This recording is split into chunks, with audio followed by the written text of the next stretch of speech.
يلا يلا. انا متاكده ان الكراش مش بيحبني، ده انا امبارح عديت من قصاده وسلمت عليه وهو ما خدش باله ان انا موجوده اصلا. اصدمني يا عم اصدمني. يوه انا ما بحبش الانتظار، عايزه اعرف دلوقتي. ماشي. صرصورة حبيبة جنى. جنى حبيبه اختها، عايزه ايه يا روحي؟ جنى جابت ليه صرصورة هدية بجد؟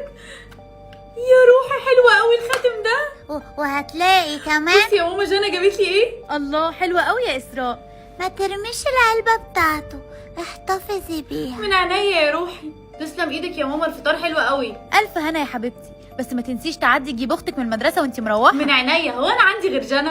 هي صرصورة هتوصلني. هي جنى اتأخرت كده ليه؟ كان المفروض تنزل من نص ساعة. مستر لو سمحت، ما شفتش جنى نبيل؟ حضرتك جنى مشيت بقالها ربع ساعة. مشيت لوحدها ازاي؟ هي كل مرة بتستناني. انا لازم اروح ابلغ ماما حالا. ماما الحقي، انا رحت المدرسة وما لقيتش جنى. إسراء حبيبتي، جنى كانت عايزة تعمل لنا مفاجأة وتروح لوحدها، بس وهي جاية عملت حادثة وماتت. لا لا يا بابا، جنى عمرها ما تعمل كده، لا. جنى كانت لسه مدياني الخاتم، كأن قلبها كان حاسس. وحشتيني قوي يا جنى. العلبة. ايه ده؟ ايه الصوت ده؟ العلبة. جنى قالت لي اخد بالي منها. اخيرا لقيتها. افتحيها. ايه الورقة دي؟ انا ازاي ما شفتهاش قبل كده؟ اوعي تصدقي بابا وماما، انا عايشة ونفسي ارجعلك بس مش عارفة. طالما هي عايشة ليه بابا قال انها ميتة؟ وايه اللي مانعها ترجع؟ بصي في مقلمة جنى. هي دي مقلمة جنى. إسراء أنت بتعملي إيه هنا؟ ولا حاجة، انا جنى بس وحشتني فقلت اما اخش اوضتها. طب اخرجي يلا عشان في ناس جايين يفضوا الأوضة. لا يا بابا، سيب حاجات جنى يا بابا. إسراء الموضوع منتهي. الحمد لله لحقت اخد المقلمة. ورقة تانية؟ بابا وماما هما اللي خططوا لكل حاجة، عايزين ياخدوني مكان مخيف قوي. لو انتي بتقري الرسالة دي معناها ان هما خدوني. وحشتيني. وانتي كمان وحشتيني. إسراء خدي بالك من نفسك وما تتأخريش بعد المدرسة. حاضر. انا مش هروح المدرسة اصلا، انا لازم الاقي اي دليل يوصلني لجنى. محل الحنة. محل حنة؟ غريبة. لو سمحت، ما شفتش طفلة صغيرة اسمها جنى وشعرها اسود وطويل؟ أيوة جت هنا مع باباها ومامتها من يومين، بس كانوا غريبين قوي. طب هي ما قالتلكش اي حاجة؟ انت ما لاحظتش اي حاجة غريبة؟ لا بصراحة، بس أهلها خلونا أرسم لها على إيديها رقم ايه هو؟ 342. طيب شكرا. يا صحيح، جنى وقعت الورقة دي منها وهي ماشية. شكرا. عنوان؟ اكيد هي هناك، انا لازم اروح بسرعة. ايه ده؟ معمل للابحاث؟ جنى ممكن تكون بتعمل ايه جوه؟ لو سمحت ممكن ادخل؟ انا اختي جوه. حضرتك المعمل مقفول وجنى أصلا مش هنا. عرفت منين انه اسمها جنى؟ أنا ما قلتش حاجة. لا قلت، ولو ما قلتش جنى فين؟ خلاص تعالي معايا وأنا هوديكي ليها. تعالي من هنا. هي فين؟ انا بقالي ساعة بمشي. هي في الأوضة دي. جنى مش هنا. ما هي أكيد مش هنا، ما أنا قلت لك امشي، كان لازم تزني يعني، أديك هتتحبسي. ارجوك خرجني، انا نفسي الاقي اختي. هي اللي جوه دي بقالها قد إيه ما كلتش يا عصام؟ من امبارح يا فندم. انت مين؟ صوتك مش غريب عليا. إسراء؟ طب امشي أنت يا عصام. إسراء أنا أحمد. احمد يحيى؟ انت مش كنت في المدرسه من زمان وبعدين قالوا ان انت عملت حادثه تقريبا؟ ما عملتش حادثة ولا حاجة، أنا شغال هنا من ساعتها. هو أنت إيه اللي جابك هنا؟ انا بدور على اختي جنى. ما تقلقيش أنا هساعدك، بس ما تقوليش لحد. احمد ممكن تفهمني ايه المكان ده؟ ايه ده احمد انت فين؟ احمد انت ازاي اختفيت وظهرت فجاه؟ عشان عندي قدرة الاختفاء. قدره؟ أيوة، أي حد بيجي هنا بيكون عنده قدرة خيالية. يعني جنى بقى عندها ما قدره؟ تفرحيش قوي كده، مش كل القدرات حلوة. ازاي؟ في ناس بتيجي هنا تسيب عيالها عشان يعملوا عليهم تجارب بأمل اكتشاف قدرات جديدة، وغالبا جنى منهم. بابا وماما عملوا كده في جنى. أنا غالبا لقيتها، تعالي معايا بسرعة. جنى. صرصورة عرفتي توصليلي. ايوه يا روحي، يلا بينا نمشي. مش هينفع، انا بقيت خطر عليكي. احمد هي جنى قدرتها ايه؟ للأسف بقت مستذئبة. مش مشكله، هاخدها برضه. لا يا إسراء. استحملي يا جنى، قربنا نوصل. شكرا انك خرجتيني من المكان ده، بس انا مش هسمح لنفسي اذيكي. سلام يا صرصور. جنى استني. اتصدمت لما عرفت انه في ناس كتير جدا بتروح ايكيا عشان تاكل، مش عشان تشتري اثاث او ديكورات او الحاجات اللي بيبيعوها ايكيا ذات نفسهم. ما جاش في بالي انه ايكيا اكلهم حلو للدرجه دي، والغريب انه اللي قال لي عليهم اخويا الصغير. فقلت له ماشي، بتحب تاكل ايه يا نور من ايكيا؟ قال لي السويدش ميت بولز، كور اللحمه السوداء. فقلت بس انا ست مصريه هعمل سويدش ميت بولز في البيت، وما كدبتش خبر الميت بولز في الثلاجه. انتوا قولوا لي ميت بولز دي ولا مش ميت بولز؟ ميت بولز. فيلا بينا نحاول نعك في الوصفه شويه. ايه ده؟ هو اللي حصل ده طبيعي؟ في طاسه سخنه هنرص الميت بولز. ريحه حلوه، انا متفائله. جماعه نور اللي قال لي على الاكله دي لو طلعت وحشه هو السبب. يعني الناس بتروح ايكيا تشتري حاجات، انت بتروح تاكل لحد ما اللحمه تستوي. هنعمل الصوص. المفروض نحط زبده، انا ما عنديش زبده فاحط سمنه. بدانا عك في الوصفه من اولها، بس انا هشتغل بالحاجات اللي عندي وهتطلع بتاعت ايكيا هتشوفوا. نحط دقيق فوق السمنه اللي المفروض كانت زبده. المفروض نحط مرقه لحمه، ما عنديش، هحط مرقه فراخ وهتطلع هتشوفوا. هي دي النتيجه اللي احنا توصلنا لها. معرفش ايه ده، تقريبا ده الدقيق عمل تكتلات وما كده. لا لا لا لا لا لا، يلا يا نور. لا لا لا لا لا. انا ونور لما بنغلط في اي حاجه في الحياه بنعمل ايه يا نور؟ لا لا لا لا لا لا، بس عادي وبنموف اون في حياتنا. يعني هي باظت مني عشان انا استخدمت سمنه بدل الزبده. حرام عليكم. ماما من وانا صغيره بتستخدم لبن بدل الكريمه وماشيه معاها سمنه وهتنجح، هتشوفوا. اول لما يا نور اقول لك ابدا تشتغل. نجحت يا جماعه والله، دي نجحت مفيش خالص. التكتلات بتاعت الدقيق اللي اتكونت لي قبل كده. ودلوقتي كريمه. دلوقتي فاضل صويا صوص ومستردة وملح وفلفل. ما عنديش مستردة بس عندي صويا صوص. خطيره في المكونات، خطيره. اللحمه بقى استوت او اتحرقت، ايهما اقرب مش عارفه والله العظيم. بس انا بجد كنت موطيه النار. حصل كده ليه مش عارفه. هل دي اجابه ينفع نقولها ولا ينفع نقول لا لا لا لا لا لا لا لا. جماعه اللي عارفينها في ايكيا يقولوا لي ده شكلها ولا لا. حلوه. لا حلوه والله، اول مره في حياتي هقولها لك. شاطر، كان عندك حق. يلا هم يا جمل. ايوه ايه رايك؟ تحفه وجميل. الخطر لسه بعيد.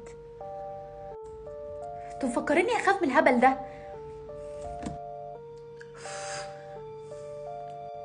الو. ايوه يا ماما، انت قدامك قد ايه عشان توصلي؟ خلاص يا حبيبتي انا جايه اهو. الجي بي اس بيقول لي قدامي حوالي 5 كيلو. عايزه حاجه اجيبها لك وانا جايه؟ لا لا تعالي بسرعه بس. حبيبتي انا وصلت، هغير هدومي واجيلك. ايوه يا ماما ادخلي. جيت لك اهو يا ستي. احكي لي بقى عملتي ايه النهارده؟ مفيش، طول اليوم قاعده بتفرج على نتفليكس. وانتي؟ النهارده كان يوم غريب قوي بس مامتك قدها. بقول لك ما تيجي نطلب بيتزا. ماما انت مش وعدتيني ان احنا نعمل محشي النهارده؟ ايوه اكيد ما نسيتكيش، بس بجد انا تعبانه قوي النهارده. خلينا نطلب وخلاص. ماشي. الو بابا، انت قدامك قد ايه على ما تيجي؟ انا خلاص قدامي نص ساعه وابقى في البيت. انا اللي هفتح. هنسى اسراء. ايوه والدتك تبقى سناء محمد صح؟ بالظبط. معاكي الظابط يحيى. انا اسف جدا بس والدتك اتوفت في حادثه عربيه من ساعتين. البيتزا وصلت ولا لسه؟ حضرتك سمعتيني؟ والدتك اتوفت من ساعتين. اسراء ما بترديش ليه؟ انسه اسراء. ايوه. انت كويسه؟ في حد خطر عندي في البيت. انا عارفه ان الموضوع غريب بس انا ماما جوه في البيت. انسه اسراء مامتك. انا عارفه ان انا هبان مجنونه، بس في واحده نفس الشكل والصوت بتاع ماما وبتتصرف زيها بالظبط وقاعده معايا جوه في البيت. طيب اهدي، احنا هنفتش البيت حالا. مفيش حد في البيت يا فندم. ازاي حضرتك؟ دي لسه ندهاني من شويه. اكيد الخبر كان صادم جدا ومخك ما استحملوش. انا عايزك بس ترتاحي شويه. لا لا لا حضرتك انا مش بتخيل. هي لسه مكلماني وقالت لي يلا نطلب بيتزا. انسه وانا اسراء، انا الظابط يحيى وده رقمي، لو احتجتي اي حاجه كلميني. انا مش هفضل في البيت ده ثانيه واحده. اسراء انت كويسه؟ انت مين؟ ايه؟ انت مين؟ انت ايه؟ انا مامتك يا اسراء. لا انا مامتي ماتت في حادثه من 3 ساعات. اسراء استني، انا لازم اتصل بالظابط يحيى حالا. الهاتف المطلوب مغلق. لا ارجوك رد. اسراء انت فين؟ تعالي هنا بقولك، تعالي. يا رب اعمل ايه دلوقتي؟ افتحي يا اسراء، اديني فرصه اشرح لك. انت لو ما مشيتيش من البيت حالا انا هكلم البوليس. لا لا لا استني، غلط قوي تكلمي اي حد. انا هقولك انا مين. انا ايمان. ايمان مين؟ وازاي صوتك وشكلك شبه ماما بالظبط كده؟ انا ايمان توأم مامتك. انا ماما عمرها ما قالت لي انه عندها توأم. يا بابا رد ارجوك. الو. ايوه يا بابا، في ست بره شبه ماما بالظبط. اسراء اسمعيني كويس، مامتك عندها توأم اسمها ايمان، اتسجنت زمان عشان حاولت تقتل مامتك. انت ازاي ما حكيتليش الموضوع ده قبل كده؟ هشرح لك بعدين، المهم اسمعيني دلوقتي. اقفلي الابواب والشبابيك كويس قوي عشان هي هربت النهارده، واكيد انت اول واحده هتحاول توصل لها. بابا هي وصلت لي خلاص. اسراء انا عارفه انك مفكراني موتت مامتك. انا هكلم البوليس حالا. انت مش فاهمه حاجه، باباكي متورط في الموضوع. اسمعيني بقى، قدامك دقيقتين وبعدها هكلم البوليس. باباكي اداني فلوس عشان امثل عليكي ان انا مامتك. ايه؟ لا طبعا، انا بابا قال لي ان انت هربتي من السجن النهارده. بيكذب عليكي، انا شغاله معاه. صدقيني يا اسراء انا مش عايزه اذيكي. طب لو مش عايزه تاذيني فعلا، ليه عداد الخطر بيقول انك عايزه تاذيني؟ امسكي، ده جهاز الخطر اللي العداد بيقولك مكانه. ايوه فعلا، بس انت جبتيه منين؟ ما انا قلتلك باباكي اداهوني عشان ابان ان انا الخطر مش هو. بابا الو اسراء، الو. بابا، انت بتتصل من رقم غريب ليه؟ اسراء، انت خرجتي من البيت؟ انت اديت جهاز الخطر بتاعك لايمان؟ ايه اللي انت بتقوليه ده؟ هاتي الموبايل بقى بقولك. الو. انت عايزه مني ايه؟ عايزه اسمع منك كلمه ماما. اسراء انت بتجري ليه؟ اقفي بقى. مش هسيبك تروحي مني يا اسراء، مش هسيبك. نفسي تعتبريني زي مامتك ونبقى عيله سعيده مع بعض. اللي انا عملته ده. الظابط يحيى، الحمد لله ان انت وصلت. انا حاولت اتصل بيك كتير بس موبايلك كان مقفول. الست اللي حضرتك جوه. ممكن تهدي وكل حاجه هتبقى كويسه؟ ممكن بس نخش نشوف الوضع ايه جوه؟ ايوه بس لازم اشرح لك الاول. الست اللي جوه اللي هي توأم ماما اسمها امان حاولت تموتني، وكان معاها جهاز الخطر اللي بابا اداهولها. استنى اوريهولك اهو. حضرتك اللي في ايدك ده ريموت تكييف. ايه؟ يا نسا اكيد حضرتك بتهلوسي. لا انا مش بهلوس. انتوا جيتوا هنا من كام ساعه ودخلتوا وفتشتوا البيت وقلتوا ان هو فاضي، وانا قلت لكم انها جوه. انسه ارجوكي كفايه، انا دي اول مره اشوفك فيها. احنا جينا هنا عشان حد من الجيران بلغ انه سمعك بتصرخي وسمع بعدها صوت ضرب. ممكن حضرتك تبعدي عشان نخش؟ اهو هي زقتني على الارض وانا حاولت احمي نفسي، وده جهاز الخطر، ده جهاز الخطر. انسه هي قالت اسراء اللي على الارض دي مامتك سناء محمد، وانت مقبوض عليكي بتهمه قتلها. لا دي مش ماما، دي صدقني انا اصلا انا حاولت ادافع عن نفسي، مش انا اللي عملت كده صدقني. اختيار اليوم، انا متفائله قوي النهارده. اكلم نفسي ايه بس؟ ما ينفعش اكلم الكراش؟ خلاص انا هكلم نفسي في الماضي عشان اهزقها انها ما كانتش بتذاكر. الله، بيتنا القديم. اجرت البسكليتة ويا اصحابي في دي الحته. هتتصدم لو عرفت ان احنا لسه بنغني الاغنيه دي لحد دلوقتي. يا صرصوره، عامله ايه يا حبيبتي؟ انت مين يا بت؟ انا انت يا صرصوره. ازاي يعني؟ انت هتشتغليني؟ اشتغلك؟ ما تتلمي يا بت. انا انتي بعد 15 سنه من دلوقتي. طب انت بقيتي دكتوره؟ لا بصراحه ما جبتش مجموع طب. طب اتجوزتي؟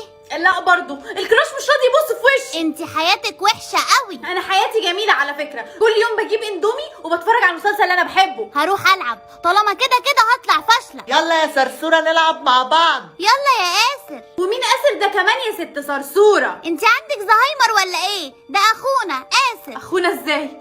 انا ما كانش عندي اخ. اخويا ازاي؟ انا ما عنديش اخ. استني ما تمشي. انا ليه قلت ان عندي اخ؟ انا ما عنديش الا اخت واحده اكبر مني، هاجر. ومين آسر ده كمان؟ انا ما اعرفش حد اسمه كده. هو ممكن يكون آسر ده كان صاحبي في المدرسه وانا قلت ان هو اخويا. انا لازم اروح اسال بابا. بابا حبيبي. ايه يا موكوسه، عملتي مصايب ايه تاني؟ اقول له ايه دلوقتي؟ بابا هو وانا صغيره كنت عبيطه؟ طول عمرك يا حبيبتي. لا يا بابا مش العبط ده، اقصد يعني كنت بتخيل حاجات. لا طبعا، هو انت ناقصه؟ امال مين آسر ده؟ انت جبتي الاسم ده منين يا اسراء؟ يعني ايه؟ احنا ما بنجيبش سيره الاسم ده في البيت هنا خالص، انت فاهمه؟ ليه يا بابا؟ عارفه لو امك سمعتك بتقولي كده هتعمل فيكي ايه؟ حبيبي انا ما رجعت. تنطقيش ولا كلمه قصادها. هاجر. مش هسلفك البلوزه بتاعتي لا انا مش جايه استلف هدوم. ولا هسلفك فلوس. هاجر انت فاكره آسر؟ انت ازاي تساليني سؤال زي ده؟ اطلعي بره. انا رجعت بالزمن وكلمت نفسي وانا صغيره وشفت آسر، بس انا مش فاكره اي حاجه عنه. انت بجد مش فاكره مين آسر؟ لا مش فاكره. آسر يبقى اخوكي التوأم. انت بتقولي ايه؟ انا عندي اخ توأم؟ كان عندك. كان اخويا حصل له ايه يا هاجر؟ بطلي تسالي اسئله، انت هتتصدمي لو عرفتي اجابتها. احنا عيلتنا ما صدقت تنسى اللي حصل يا اسراء، حرام عليكي. تنسى ايه يا هاجر؟ تنسى مجموع الزباله في الثانويه العامه يا بابا. بصراحه مجموعك كان اقل من درجه الحراره في القطب الشمالي. يلا بقى عشان الغدا اخرة صبري. يلا بينا. انسي الموضوع ده خالص. اسراء اصحي. في ايه يا هاجر؟ الساعه 3 الفجر. اسراء انا ضميري مش هيريحني وانتي مش عارفه اي حاجه عن آسر. انتي هتحكي لي عنه بجد؟ ايوه عشان آسر كان بيحبك قوي يا اسراء. طب هو فين دلوقتي؟ بجد مش عارفه. ازاي بابا وماما يسيبوا ابنهم كده؟ كانوا مضطرين، كانوا يا اما يخلصوا منك يا اما يخلصوا من آسر. ازاي يعني؟ لما كان عندكم 4 سنين السيستم طلع قرار ان كل اسره لازم يكون عندها طفلين بس، فكان لازم يخلصوا من حد فيكم. طب هما ليه اختاروا يخلصوا من آسر؟ هما اضطروا يخلصوا من آسر، بس في الحقيقه هما كانوا عايزين يخلصوا منك انتي. بابا وماما كانوا عايزين يخلصوا منك انت. اهلي ما كانوش عايزيني للاسف. انا كنت موجوده وكانوا عايزين ابنهم التاني يكون ولد، فكان لازم يخلصوا منك انت. طب وايه اللي خلاهم يخلصوا من آسر؟ العيله اللي اتبنته كانوا عايزين ولد مش بنت. وانتوا ما حاولتوش تدوروا عليه؟ لا، قررنا ننسى ونكمل حياتنا. انا هدور عليه، مالكوش دعوه. اعمل ايه دلوقتي؟ انا سالت عليه في كل حته وبرضه مش لاقياه. ايوه صح، انا هروح اقابل نفسي المستقبليه واسالها عن آسر. اسراء حبيبتي، انتي عارفاني؟ ايوه طبعا، انتي انا. هو حياتنا عامله ازاي دلوقتي؟ حلوة قوي، بنحب شغلنا واتجوزنا راجل بنحبه جدا. بجد؟ يا صرصورة. ايوه. هو ده جوزك؟ لا، ده آسر. هو انتي لقيتي آسر؟ ايوه، بعد ما دورنا عليه كتير قوي انا وانتي، لقينا في يوم من الايام بيخبط علينا.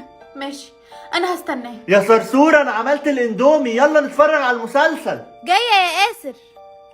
سلام، هتوحشيني. ده اكيد آسر.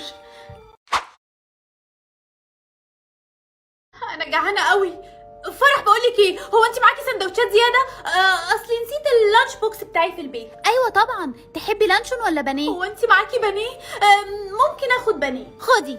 ايه ده، انت علامتك زرقاء؟ لا مش هديكي اكل. ارجوكي، انا جعانه قوي، بقالي يومين ما اكلتش. مش مشكلتي، ابعدي عني. الحقوا يا جماعة، مش دي البنت اللي ابوها وامها غرقوا في البحر؟ ايوه. على فكره بقى، هما ما ماتوش، وانا متاكده ان هما هيرجعوا. والله؟ ايوه، وانا متاكده ان هما هيلاقوا الكنز الضايع وهيجيبوه معاهم وهما راجعين.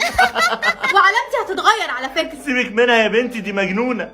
اسراء فكك منهم، ان شاء الله كل حاجة هتبقى كويسة. انت سهل عليك تقول كده يا عمر، انت كل عيلتك علامتهم صفرة. حضرتك انسة اسراء، ايوه، الرسالة دي عشانك.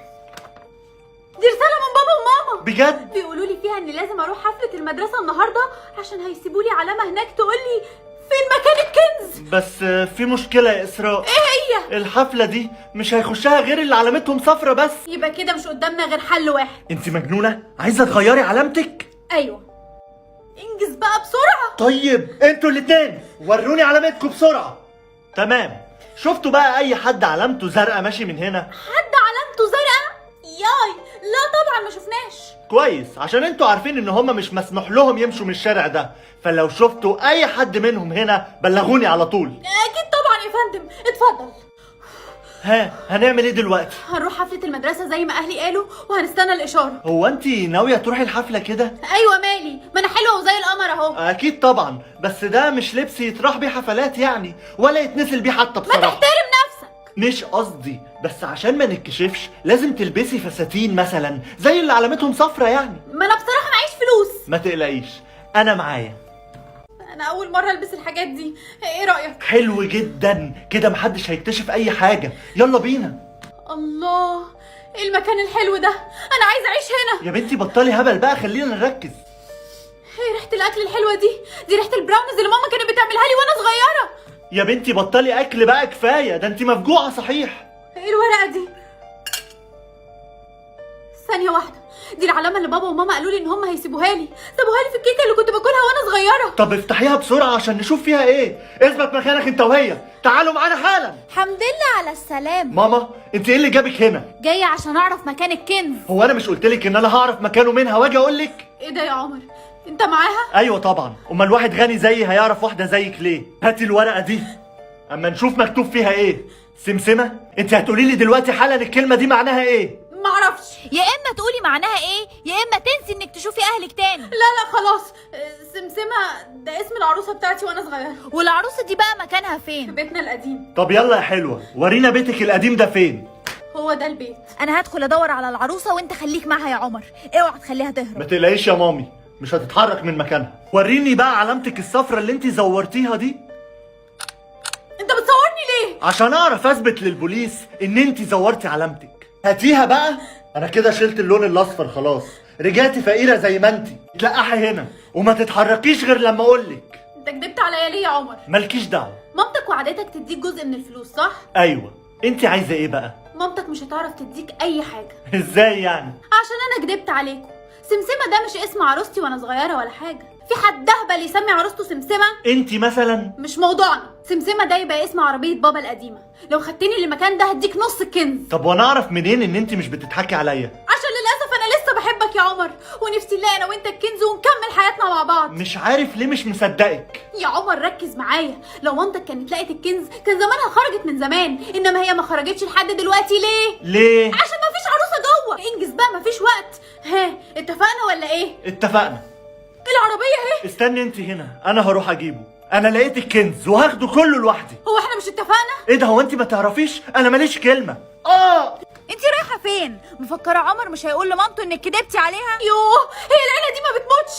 هاتي الكنز اللي في ايدك ده قبل ما حبيبتي، بابا ماما. وحشتينا قوي. بصي على ايدك كده. اخيرا علامتي اتغيرت. هو كل شويه موبايلي يضيع. لقيته. سيب الموبايل من ايدك والا هتموتي. ليه يعني يا ماما؟ هو الموبايل هينفجر في وشي؟ ليه يا خفيفه؟ عشان المسابقه الجديده مش سامحالنا نشوف وشنا لا في الموبايل ولا في المرايه. مسابقه ايه دي؟ في شكل على خدك ولازم تخمنيه، ولو ما خمنتش صح هتموتي يا اسراء. نهار اسود. طب ما تساعديني وقولي لي كده اي علامه. ما ينفعش، لو قلتلك هنموت احنا الاتنين. ورده، مثلث، نجمه. ربنا معاكي يا اسراء وتخمني صح. انا مش فاهمه يا احمد، ايه الفايده من المسابقه دي اصلا؟ لو خمنتي صح قبل ما الوقت يخلص هتخشي الجولة التانية. هو في وقت معين؟ ايوه لحد غروب الشمس. انا عرفته، مثلث قائم الزاويه متساوي الاضلاع. متساوي الاضلاع يا اسراء. احمد بقول لك ايه، انا مش ناقصه تريقه خالص. فاضل ساعتين ولو ما عرفتش الاجابه هموت. هو انت خمنت صح خلاص؟ ايوه طبعا. ازاي بقى؟ عندنا في المدرسة بتاع 500 طالب، أكيد حد فيهم واخد نفس العلامة بتاعتي، فضلت بقى أقول العلامات اللي على وشهم لحد ما جت معايا علامتي صح. حلوه قوي الفكره دي. سبوره، ديسك. إسراء فاضل 10 ثواني، لو ما خمنتيش صح هتموتي. إسراء لو ما خمنتيش صح هتموتي. احمد هتوحشني. أيوه صح. انت فرحان عشان انا هموت؟ يا بنتي ركزي شوية. صح. هي المدرسه فضيت كده ليه؟ في ناس كتير اختفوا لما ما عرفوش يخمنوا الشكل بتاعهم قبل ما الوقت يخلص. ماما انا رجعت. يا ماما، يا ماما. يا خارجة من باب الحمام وكل خد عليه خوخة. خوخه؟ حرام عليكي يا ماما، انا خفت ما تكونيش عرفتي الشكل بتاعك. لا يا هبلة، ده انا كنت باخد شاور. طب الجوله خلصت، ممكن اخد موبايلي بقى؟ لا طبعا، لسه فاضل جولتين. انا زهقت. التلفزيون، لمبه. بتضحكي على ايه يا ماما؟ عشان المرة دي هنخمن ألوان يا هبلة. الوان؟ هو انا ناقصه؟ العب بقى، انا فوقتلك، ده انا خبره في الالوان. احمر، فيروزي، نيروزي. انا ليه حاسه ان انت شمتان فيا؟ إسراء مالك يا احمد بتعيط ليه؟ مش هتصدقي اللي حصل. مامتي اختفت امبارح يا إسراء، ما عرفتش تخمن الشكل اللي ظهر لها. مامتك؟ مش عارفه اقول لك ايه يا احمد، ربنا يصبرك. انا بكره المسابقة دي قوي. احنا النهاردة في حصة الاقتصاد المنزلي هنعمل رز بلبن. إسراء ما ينفعش تستخدمي الحلة دي ليه يعني؟ عشان هتعكس وشك وكده هتعتبري غشتي في المسابقة. انت ما شفتيش لونك مش كده؟ لا ما شفتوش طبعا. اكيد. ايوه طبعا اكيد ما شفتش حاجه. انا هروح الحمام يا مستر. يا لهوي يا لهوي يا لهوي، انا رحت في داهيه. انا شفت اللون اللي على وشي، يعني حتى لو خمنته صح اختفي برضه زيتي. كسبت؟ هو انا ليه ما اختفيتش؟ انا مش فاهمه، انا غشيت. إسراء انت خمنتي اللون صح؟ طبعا، من غير ما اغش، من غير ما اشوف وشي في حله ستانلس في حصه الاقتصاد المنزلي واحنا بنعمل رز بلبن، عشان انا لو كنت عملت كده كنت اختفيت. يا بنتي اهدي، في ايه؟ انت اوفر كده ليه؟ انا اوفر؟ لا خالص. سلام بقى يا احمد عشان اتاخرت. لا بقى، انا لازم افهم انا ما اختفيتش ليه. انا هبص في المرايه، انا هبص في المرايه.